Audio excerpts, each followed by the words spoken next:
नमस्कार दोस्तों, मैं हूँ एडवोकेट महेश। आप सभी का स्वागत करता हूँ अपनी इस यूट्यूब वीडियो में।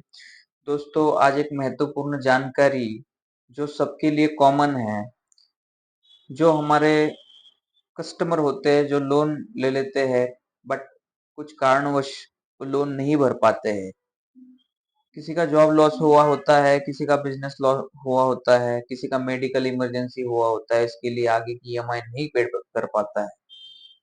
तो दोस्तों, आपको आपका सबका एक बहुत कॉमन जो मुझे क्वेश्चन होता है, बहुत सारे लोग मुझे कांटेक्ट करते हैं, व्हाट्सएप करते हैं, पूछते हैं कि सर हमें एक जो है आप बना के दीजिए बैंक को प्री इंटीमेशन रिक्वेस्ट लेटर की, ताकि हम बता पाए कि हमारी सिचुएशन बैंक को कि हमें कुछ दिन का टाइम दिया जाए ताकि हम ईएमआई पेड कर सके, हम बैंक से सेटलमेंट कर सके।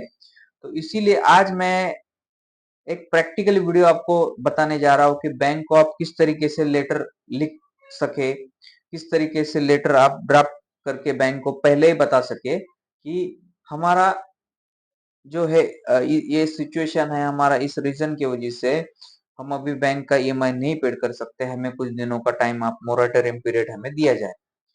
तो एज पर आरबीआई गाइडलाइंस, अब पिछले कुछ वीडियो में मैंने आपको आरबीआई की गाइडलाइंस भी समझाई थी। कुछ वीडियोस में आपको मैंने प्रैक्टिकली लीगल नोटिसेस के जवाब कैसे देने हैं दोस्तों, ये मैंने आपको सिखाया था अपने इस यूट्यूब वीडियो में।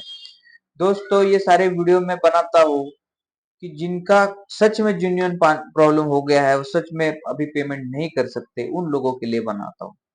जो लोग सच लोन जानबूझकर नहीं भरने वाले, उनके लिए ये वीडियो नहीं है दोस्तों। मैं ऐसा मोटिवेशन मेरे चैनल पे कभी नहीं दूंगा कि आप बैंक का पैसा डुबाएं। आपको बैंक का पैसा देना है, बैंक से सेटलमेंट करना है, ठीक है। अगर आपके पास अभी फिलहाल पैसा नहीं, बाद में आप थोड़ा सा टाइम लेके बैंक से आप सेटलमेंट जरूर कर देना है दोस्तों, ठीक है। बैंक का मनी होता है, वो पब्लिक मनी होता है, वो कुछ बैंक का खुद का पैसा नहीं रहता, ठीक है, पब्लिक मनी होता है। तो आप जो है उस पैसा जो है हमें लुटाना ही है। बट बैंक जो लोन डिफॉल्टर के अगेंस्ट जो अनलीगल तरीके अपनाता है, उसके साथ हरासमेंट करता है, ठीक है, तो वो हरासमेंट आपकी रुक जाए। हरासमेंट रुकाने के लिए क्या क्या करना है, मैंने ऑलरेडी उसके ऊपर वीडियोस बनाए हैं। बैंक को हमारा इंटेंशन है लोन पेड करने का, वो कैसे हम लेटर लिख के बैंक को भेजना होगा, भेजना पड़ेगा। ये हमें जैसे पहले ही हमें बैंक को इंटीमेट कर देते हैं, तो थोड़ा सा और एक हमारे बाद में कोई बैंक केस कर देता है, कोई आर्बिट्रेशन कर देता है, तो हमारे पास एक प्रूफ रह जाएगा कि हमने बैंक को ऐसा ऐसा लेटर दिया है, और फिर भी बैंक जो है हमारे अगेंस्ट जो है केसेस वगैरह कर रही है, ठीक है। तो आज ये लेटर कैसे लिखना है, तो ये मैं आपको बताने जा रहा हूँ दोस्तों। अब देखिए दोस्तों, सामने आपको दिख रहा है स्क्रीन के ऊपर, यहाँ पे लिखा है प्री इंटीमेशन रिक्वेस्ट लेटर, ठीक है। अब ये प्री इंटीमेशन रिक्वेस्ट लेटर किस चीज के लिए, तो ये सब्जेक्ट यहाँ पे लिखा है request for 6 month moratorium and settlement plan due to financial hardship under, और आगे लोन नंबर आपका लिखना है, जो भी लोन नंबर के रिलेटेड आप लिए आप जो है ये लेटर भेज रहे, ठीक है। और ये जो ऊपर टू में आपका जो है बैंक का एड्रेस आ जाएगा, जो भी आप बैंक से लोन लिया होगा, फाइनेंस कंपनी से लोन लिया होगा, उनका जो है ये एड्रेस यहाँ पे आ जाएगा। और जिस भी ईमेल पे आप ये भेजने वाले हैं, अब देखिए ये लेटर कैसे भेजेंगे, आप बाय ईमेल भेजेंगे, तो जो भी ईमेल पे भेजेंगे, इस ईमेल को आप यहाँ पे भी मेंशन करना है। अब ये बैंक का आपके एड्रेस और ईमेल कैसे मिलेगा आपको, तो आपको सिंपल गूगल पे जाना है, आपको ये भी आपको दिखाने दे रहा हो। तो जैसे आपको लिखना है एक्सिस बैंक का अगर लोन होगा, तो फॉर एग्जांपल यहाँ पे मैं दिखा देता हूँ, एक्सिस बैंक रजिस्टर्ड ऑफिस, ठीक है। आप यहाँ पे लिखेंगे रजिस्टर्ड ऑफिस एड्रेस, ठीक है। आप यहाँ पे ऐसा बस डाल दीजिए गूगल पे, तो आपको यहाँ पे कोई ना कोई वेबसाइट आ जाएगा एक्सिस बैंक का, वहां पे आपको खोज देना है। देखिए यहाँ पे ऊपर आया कि ये एड्रेस है एक्सिस बैंक का, तो यहाँ पे कॉपी कर लीजिए और अपने नोटिस में यहाँ पे पेस्ट कर दीजिए, ठीक है। और ये बैंक का ईमेल आईडी तो आपके पास ज्यादातर लोगों के पास पता ही है, ठीक है, किस तरीके से मतलब आपके जो है आप ईमेल को खोजना है, या फिर ऑलरेडी बैंक से बहुत सारे ईमेल आते हैं आपके पास, उसी ईमेल के ऊपर आप जो है रिवर्ट कर देना, या फिर आप यहाँ पे लिख देना axis bank customer care email ID. अब यहाँ पे आप ऐसा लिख दोगे तो आपको यहाँ से देखिए, यहाँ पे बहुत सारे ईमेल जो है ऑलरेडी यहाँ पे लिख के आते हैं। क्रेडिट कार्ड के लिए ये ईमेल है, कस्टमर सर्विस के लिए ये ईमेल है, लोन्स के लिए ईमेल है, मतलब ऐसे अलग अलग ईमेल्स जो है बैंक गूगल पे जाके आपको मिल जाएंगे। ठीक है, तो ये ईमेल जो है वहां से कॉपी पेस्ट कर यहाँ पे पेस्ट कर देना। नीचे सब्जेक्ट आपको ये लिखना है। ठीक है, प्री इंटीमेशन, जब आप बैंक को बताते हैं आपके लिए ईएमआई नहीं भर सकते, तो इस रिगार्डिंग आप क्या क्या पॉइंट यहाँ पे लिख सकते हैं, ये आपको मैं बताने जा रहा हूँ। तो देखिए दोस्तों, जैसे कि यहाँ पे पहले पैराग्राफ में ये लिखना है आय, और आपका नाम जो भी होगा यहाँ पे डाल दीजिए। I am currently facing significant financial challenges which are impacting my ability to make timely payment on my outstanding due with HDFC bank. अभी एचडीएफसी बैंक है तो यहाँ पे एचडीएफसी लिखिए। आपका जो भी बैंक होगा उस बैंक का नाम यहाँ पे एडिट करके आपको लिख देना है। I am reaching out the request extension of temporary moratorium on payment to help stabilize my financial situation, avoid any adverse action or escalation। मतलब हमारे ऊपर कोई भी केस करने से पहले मैं आपको ये प्री इंटीमेशन जो है दे रहा हूँ। ठीक है, 2 नंबर पे ये लिखा है The primary reason for my financial distress are a recent job loss and ongoing medical emergency with my family। अब जो भी आपका कारण है, जो पेमेंट आप नहीं देख सकते, जेन्युइन रीजन आपको यहाँ पे लिखना है दोस्तों। ठीक है, जो भी आपका जेन्युइन रीजन होगा, जैसे आपका कोई जॉब लॉस हो गया है, अभी आपके पास पैसा नहीं आ रहा है, कोई आपका बिजनेस लॉस हो गया है तो बिजनेस में वो लिख दीजिए, कोई आपका मेडिकल इमरजेंसी चल रहा है तो वो आप यहाँ पे लिख दीजिए। ठीक है, तो यहाँ पे मैंने ये रीजन आपका बहुत लिखना बहुत इंपॉर्टेंट है दोस्तों। बैंक को कैसे समझ में आएगा कि किस रीजन से आपको पैसा आप नहीं भर सकते। ठीक है, तो आप ये इंपॉर्टेंट रीजन आपको इस पैराग्राफ में ऐड कर देना है। ठीक है, तो 3 नंबर ये बोल रहा है due to unforeseen financial hardship I am unable to meet the EMI requirement as outlined in my loan agreement. My current circumstances have affected my cash flow, making it challenges to keep up with the repayment schedule. अब मेरा ये जो है financial problem हो गया, इसीलिए मेरा जो है ईएमआई हम भर नहीं सक रहे हैं अभी। तो ये इस पैराग्राफ में लिखा है। 4 नंबर के पैराग्राफ में लिखा है I am committed to fulfilling my obligation to HDFC bank and I am taking active measures to overcome the temporary difficulty in this regard I respectively request the following. ठीक है, अब मैं इसीलिए नीचे जो दिए गए मैंने लिखे रिक्वेस्ट है, इसीलिए मैंने ये नीचे रिक्वेस्ट की है कि आई एम टेकिंग एक्टिव मेजर्स, मतलब ओवरकम, मतलब क्या है कि हम इंटेंशनली लोन डिफॉल्ट नहीं कर रहे हैं। ठीक है, हम जो है एक्टिवली मेजर्स, मतलब हम स्टेप्स ले रहे हैं ताकि आगे जाके हमें आप जो है हमारे अगेंस्ट जो कोई केस वगैरह ना करे, पहले हम इसमें बता रहे हैं। ठीक है, अब यहाँ पे आपको लिखना है रिक्वेस्ट द फॉलोइंग। ठीक है, अब यहाँ पे मैं थोड़ा सा इसमें नंबर चेंज कर देता हूँ, यहाँ पे मैं बोल दूंगा ए और आगे लिखूंगा। ठीक है, ऐसे डाल। अब फॉलोइंग आगे की रिक्वेस्ट है तो इसलिए हम यहाँ पे ऐसे इस तरीके से पैराग्राफ को ऐड कर देंगे। एक मिनट।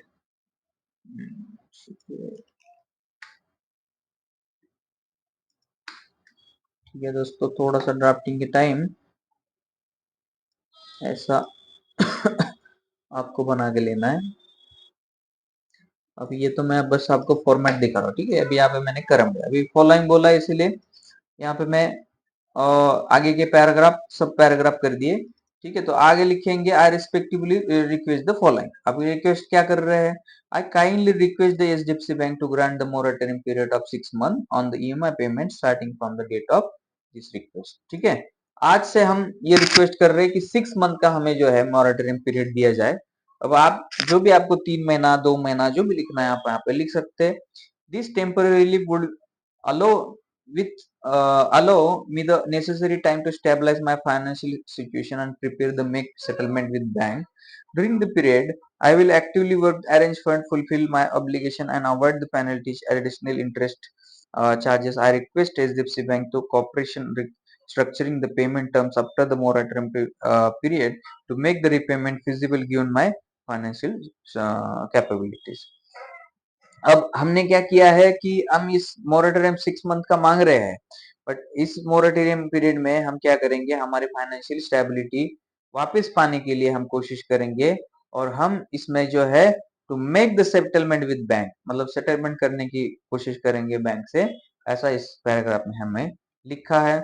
अब नीचे दिया गया है बी में लिखा है during this time I will continue to explore all possibility avenue including asset liquidation, ठीक है, एक्सटर्नल फाइनेंशियल सपोर्ट, हम जो जो बाहर से जो सपोर्ट ले सकते हैं, हम जो जो पॉसिबिलिटीज कर सकते हैं पेमेंट अरेंजमेंट करने के लिए, वो हम यहाँ पे करेंगे to secure the necessary funds. तो बैंक के फंड्स जो है सिक्योर करने के लिए हम जो भी स्टेप्स मतलब उठा सकते हैं वो उठाएंगे। I assure to HDFC Bank my intention is clear to outstanding dues and I am open to discussing an amicably repayment arrangement to resolve this matter satisfactorily।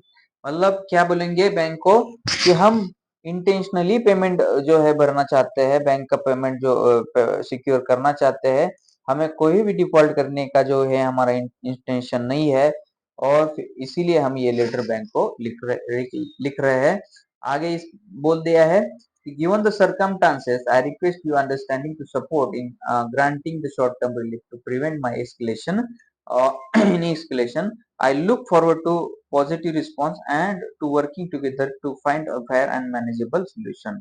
Thank you for understanding और नीचे आपका यहाँ पे नाम आप लिखेंगे। ठीक है दोस्तों, इस तरीके से आपको जो है लेटर जो है बैंक को बना के देना है, ताकि देखिए आप अगर बैंक से कोई कम्युनिकेशन नहीं कर रहे, आप डायरेक्टली ईएमआई के ऊपर ईएमआई बाउंस करते जा रहे हैं, बैंक को कोई इंटीमेशन नहीं देंगे, तो बैंक को ये लगेगा कि आप ये एक विलफुल डिफॉल्टर है और आपके ऊपर जो है लीगल एक्शन लेना चाहिए। तो इसीलिए है आप बैंक जो है कोई लीगल एक्शन हमारे ऊपर ना ले, तो इसलिए आप ये पहले ही बैंक को इस तरीके से एक प्री इंटीमेशन रिक्वेस्ट लेटर जो है आप बना के दीजिए, ताकि जो है बैंक जो है आगे जाके आगे जो है आपके ऊपर कोई लीगल एक्शन ना ले। देखिए दोस्तों, फिर भी क्या है, ये बैंक इस अनलीगल तरीके से जो है आपने देखिए आप कोई भी जैसे रिक्वेस्ट लेटर भेजते हैं, बट कुछ बैंक ऐसे होते हैं फिर भी कोई ना कोई आपके ऊपर हरासमेंट चालू करेगी और बैंक का काम ही ऐसा है। आजकल तो ऐसे ही सारे कस्टमर मेरे को फोन करके बता रहे हैं बैंक हरासमेंट कर रही है, बैंक लोग बहुत सारे घर पे आ रहे हैं और सारा हमारे सोसाइटी में हमारा डिफेमेशन कर रहे हैं, कोई जबरदस्ती कर रहे हैं, फोन के ऊपर फोन बहुत सारे आ जाते हैं। ठीक है, उसमें और एक पैरा आप ऐड कर सकते हैं कि ड्यूरिंग दिस पीरियड कोई मेरा जो रिकवरी जो है रिकवरी कॉल जो है मुझे स्टॉप कर किया जाए, ताकि मैं जो है थोड़ा सा रिलैक्स होके मैं अच्छे से मेरा पेमेंट अरेंजमेंट कर सकूं। इसमें आप और एक पैरा ऐड कर सकते हैं और वो पैरा ऐड करके इसमें जो है आप उसमें लेटर जो है बैंक को भेज सकते हैं। दोस्तों, इस तरीके से आप एक जो है लेटर आप जरूर भेजना, ताकि आरबीआई यही कहती है कि बैंक को कस्टमर के साथ फेयर प्रैक्टिस करना चाहिए। ठीक है, अगर कस्टमर कोई रिक्वेस्ट करता है मोरेटोरियम पीरियड के लिए, रिस्ट्रक्चरिंग के लिए, तो आपको कस्टमर को टाइम देना ही देना है। ठीक है भाई, देना चाहिए। तो ऐसा ये आरबीआई कहता है। अब आरबीआई कहता है तो हम उसी तरीके से हम भी लीगल तरीके से बैंक से बात करेंगे और बैंक के कोई भी लीगल एक्शन लेने से पहले हम अगर ये लेटर हम भेजते हैं, ठीक है, तो हमारा एक प्लस पॉइंट बन जाता है कि बाद में अगर बैंक कोई भी केस करता है, कोई आर्बिट्रेशन करता है, तो जो लीगल नोटिस का जवाब जब हम क्लाइंट के बिहाफ में देते हैं, आपके बिहाफ में हम जब लीगल नोटिस ड्राफ्ट करते हैं, तो ये नोटिस का हम जिक्र वहां पे वो कर सकते हैं कि हमारे क्लाइंट ने, हमारे कस्टमर ने जो है ऑलरेडी आपको प्री इंटीमेशन लेटर जो है रिक्वेस्ट लेटर जो दिया है, फिर भी आपने जो है ये लीगल केस उनके अगेंस्ट जो है इनिशिएट किया है, तो ये गलत तरीके से आप कर रहे हैं, ऐसा हम उस लीगल नोटिस में बोल सकते हैं। ठीक है दोस्तों, तो ये बहुत सारे लोग ऐसा ड्राफ्ट मुझे बना के मांग रहे थे, तो इस मैंने सोचा कि इसके लिए एक वीडियो ही बना दिया जाता है, तो अच्छा रहेगा, सब लोगों को ये फायदा रहेगा।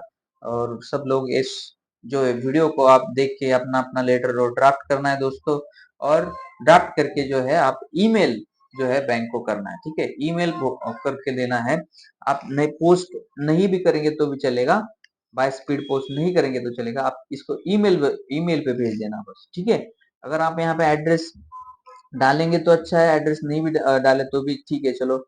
यहाँ पे आप HDFC बैंक डाल दीजिए और यहाँ पे नीचे आप ईमेल डाल दीजिए, और बस आगे का जो है सेम टू सेम आपको यहाँ पे लिख देना है। और इसमें और एक प्यारा प्यारा आप ऐड कर देना, जो है हरासमेंट के कॉल्स हमारे स्टॉप किया जाए, ठीक है। यहाँ पे आप ये नीचे आप लिख दीजिए एक पैरा ऐड करके कि हमारे हरासमेंट कॉल जो है स्टॉप किया जाए ड्यूरिंग द मॉरेटोरियम पीरियड।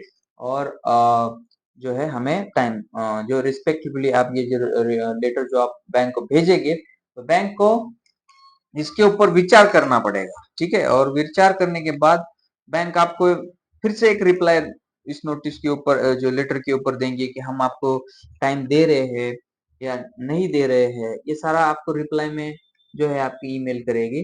तो हमारा तो इंटेंशन यहाँ पे लोन डिफॉल्ट नहीं करने का, ये तो क्लियर इस लेटर से हो जाएगा दोस्तों, ताकि आपको आगे जाके कुछ आपके फेवर में कुछ डिफेंस तैयार हो जाए जब भी कोई लीगल केस आपके ऊपर हो जाता है।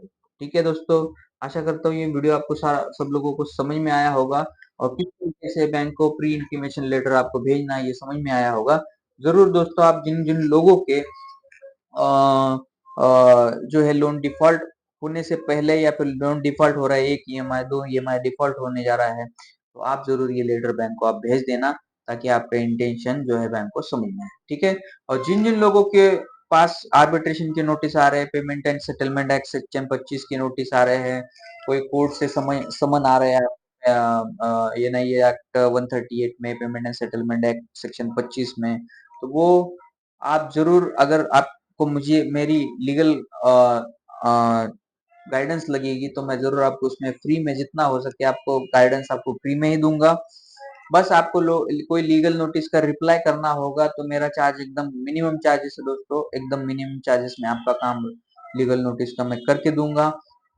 कोई भी किसी भी तरीके का बैंक का नोटिस हो, वो आप मुझे मेरे व्हाट्सएप नंबर पे शेयर कर सकते हो। मेरा व्हाट्सएप नंबर है 9552008200। इस नंबर पे आप मुझे कांटेक्ट कर सकते हैं। मेरे इस डिस्क्रिप्शन में मेरा नंबर आपको इस वीडियो के नीचे आपको मिल जाएगा।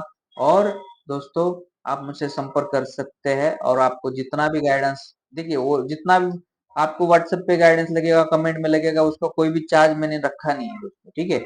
आप मुझे कॉल भी करेंगे तो भी मेरे टाइम पे, जब पहले आप मुझे व्हाट्सएप करेंगे, डायरेक्ट कॉल कोई भी नहीं करेगा, व्हाट्सएप करेंगे, मैं जब भी बोलूंगा पहले आपका सारा केस हम डिस्कस करेंगे व्हाट्सएप पे, और मैं आपको टाइम दूंगा, उस टाइम पे आप मुझे कॉल करना, डायरेक्ट कॉल नहीं करना, ठीक है। उसमें भी मैं कोई आपका चार्जेस नहीं लूंगा, ठीक है। क्योंकि मुझे पता है दोस्तों आपके पास नहीं पैसा अभी, ठीक है, बहुत सारे लोगों के पास पैसा नहीं है, तो छोटी छोटी चीजों के लिए हम पैसा नहीं लेंगे। बट जहां पे मुझे लीगल नोटिस का रिप्लाई देना है आपके बिहाफ में, ठीक है, तो वहां पे मैं छोटा सा आपसे फीस लूंगा, और आपके बिहाफ में मैं लीगल नोटिस बैंक को भेजूंगा, ठीक है दोस्तों। तो ऐसा हम अ, जो है आगे की वीडियोस जो है बनाते रहेंगे दोस्तों। आप इस वीडियोस को जरूर लाइक करना, जरूरतमंदों को ये वीडियो आप शेयर जरूर करना दोस्तों, ताकि उनको भी ये हेल्प मिल जाए।